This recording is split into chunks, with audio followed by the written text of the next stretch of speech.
네, 전해드린 것처럼 오늘 오후 남서쪽 지방부터 비가 내리기 시작해서 밤에는 전국적으로 폭우가 쏟아질 전망입니다. 야간 시간대에 폭우가 집중되는 만큼 철저한 사전 대비가 필요한 상황인데요. 이번엔 공항진 YTN 재난전문위원 연결해서 자세한 날씨 전망 알아보겠습니다. 위원님 나와 계십니까? 네, 안녕하세요. 네, 오늘 오후부터 이제 비가 시작돼서 밤에는 많은 양이 내릴 것으로 지금 예보가 됐는데요. 먼저 비 전망부터 좀 전해주시죠. 네, 지금 서쪽에서 발달한 비구름이 서서히 다가서고 있습니다. 그래서 지금은 호남권과 충청 서해안 일부 지방에 비가 내리고 있는데요. 네. 현재 비의 강도는 시간당 한 5에서 10mm 정도 강하게 내리는 곳이 있고, 그 밖의 지방은 아직 비가 그렇게 강하지는 않은 상태입니다. 근데 문제는 이제 이 비구름이 점차 내륙으로 들어오면서 오늘 오후, 내일 오전 사이에 국직으로 집중호우가 예상이 되기 때문에 철저한 대비가 필요한 상황입니다. 네, 집중호우가 지금 예보된 상황에서 지역별로 보면은 예상 강수량이 어떻게 되나요? 이번 비구름은 주로 이제 남부지방과 충청지방 그리고 경기도 일부지방 이렇게 영향을 줄 것으로 보이는데 예상 강수량을 잠깐 보면은요, 전국적으로는 한 최고 30에서 한 80 정도 밀리미터의 비가 올 것으로 보이는데, 그중에서 이제 경기 남부와 북동부 그리고 충남, 전북에는 최고 150mm 이상, 그리고 부산과 경남, 남해안 그리고 지리산과 한라산 부근에는 최고 250mm가 넘는 집중호우가 예상되는데요. 네. 곳곳에서 시간당 한 30에서 50mm의 기습 폭우가 쏟아질 가능성이 크고, 그리고 경남 남해안과 지리산 부근에는 최고 시간당 80mm가량의 극한 호우가 쏟아질 가능성도 있어서 철저한 대비가 필요되는 상황입니다. 네, 지금 말씀해 주신 것처럼 뭐 어떤 지역은 250mm 이상의 비가 내리고 시간당 뭐 최고 80mm 정도의 폭우가 쏟아진다는 건데 이게 체감이 좀 되지 않습니다. 어느 정도라고 봐야 할까요? 일단 물폭탄이라고 보시면 되겠어요. 그러니까 뭐 우리가 보통 차를 몰고 갈 때 차에 이제 쏟아지는 비의 양을 보고 어느 정도 비가 온다 이렇게 볼 수가 있는데, 시간당 50mm 이상의 비는 거의 앞이 안 보인다고 볼 수 있고요. 그리고 이제 극한호우의 개념이 시간당 이제 72mm의 비 또는 뭐 1시간에 50mm 이상의 비가 3시간 이어질 때 이렇게 이제 극한호우를 정의하는데, 네. 극한호우라는 것 자체가 일단 대응하기가 어려운 비의 수준입니다. 그러니까 비가 내리면 비를 이제 잘 뽑아내야 되잖아요. 근데 비가 뽑아내지 않고, 비가 잘 흘러내려가지 않고 역류하거나 하면 이제 침수가 생기는데, 이런 극한호우는 현재 우리나라가 갖고 있는 이 하수 시설을 능가하는 그런 기준, 수준이거든요. 그러니까 엄청난 비가 쏟아지고 이런 비가 오면 바로 피해로 이어질 수 있다 이렇게 보시면 되겠습니다. 네, 앞서 이제 경기 가평이라든지 산청 지역에도 많은 비가 내리면서 피해가 컸었는데 당시에 내렸던 폭우와 비교하면 어느 정도일까요? 이번 비도 무시할 수 있는 수준은 아니에요. 그러니까 물론 전국적인 비의 양이 합쳐지면 지난번보다는 적을 것으로 보이지만, 좀 전에도 말씀드렸듯이 시간당 80mm가량의 극한 호우도 예보가 되어 있는 상태고, 또 지리산이나 한라산 또는 일부 계곡에는 250mm 이상, 그리고 부산 등 경남 남해안, 여기 이제 도시들이 많죠. 예, 이런 도시들에도 최고 250mm가 넘는 비가 짧은 시간에 내릴 가능성이 높기 때문에 네. 피해가 발생할 가능성이 큰 상황입니다. 네, 이렇게 극한 호우가 점점 이제 잦아지는 것 같은데요. 이렇게 비가 강하게 내리는 원인은 뭘까요? 지구가 점차 더워지면서 지구가 머문 수증기가 늘어나는 거죠. 그러니까 기온이 1도만 올라가도 수증기의 양이 이제 7%가량 늘어나는데, 현재 우리가 이제 산업혁명, 뭐 오래된 한 150년 정도의 평균을 따져보면 1.5도 이상 올라가 있는 상태이지 않을까. 그러니까 결국 수증기가 예전보다는 거의 한 10%가량 늘어났다 이렇게 볼 수가 있죠.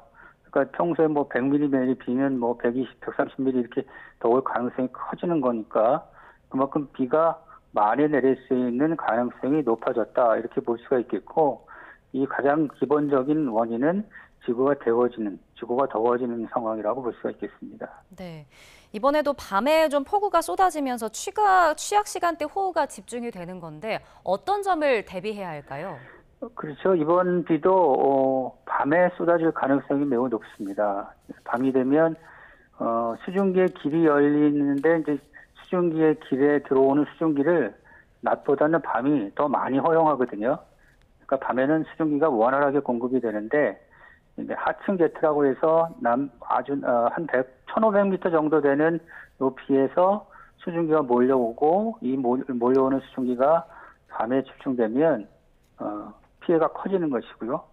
그리고 비가 많이 내리는 상황은 대낮 같으면 눈을 직접 확인이 가능하죠. 근데 네. 밤에는 아예 보이지가 않기 때문에 어느 정도의 비가 쏟아지는지를 알 수가 없습니다. 그러니까 밤에는 비가 많이 올 가능성이 높아지고 또 대비할 수 있는 확률은 떨어지니까 그만큼 피해가 날 가능성이 커지는 것이고요.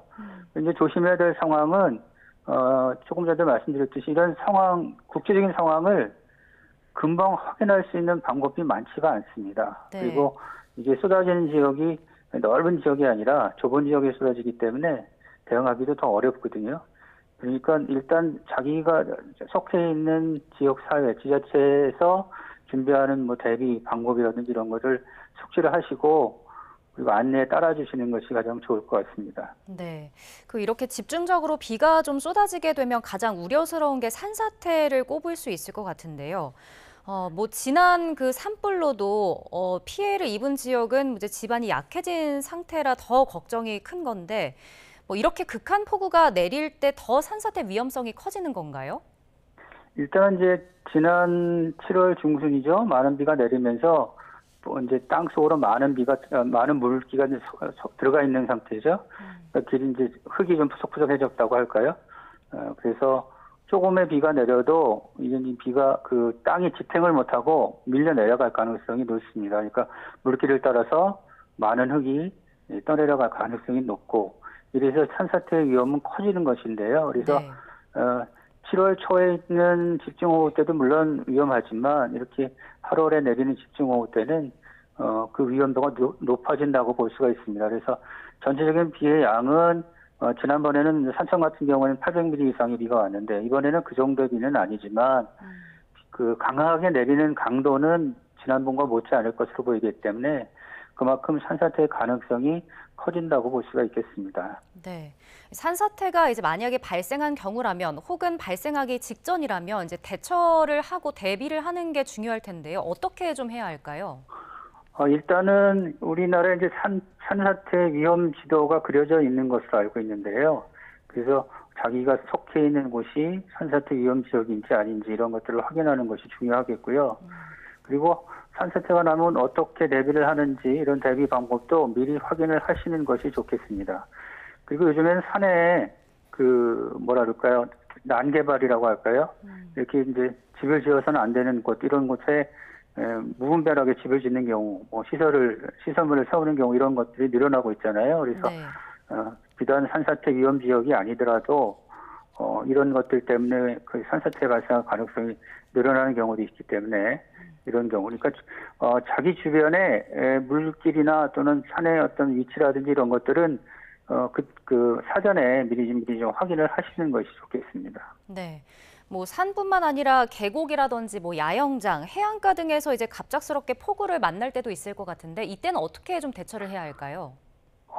그렇죠. 문제는 이제 지금 시기적으로 8월 초잖아요. 그러면 많은 분들이 지금 휴가를 떠나셨을 거고 해안에 바닷가에 있는 분도 계시겠지만 계곡에서 야영하시는 분들도 많을 텐데 이 산에 들어오는 물의 늘어나는 속도는 상상 이상이라고 볼 수 있습니다. 그러니까 비가 쏟아지게 되면 금방 30cm 방대 안 되던 물길이 2, 3m 높이로 올라갈 수도 있는 것이거든요. 그러니까 강의 가운데쯤이라든지 이렇게 들어가 있는 분들은 무조건 나오시는 게 좋고요. 네.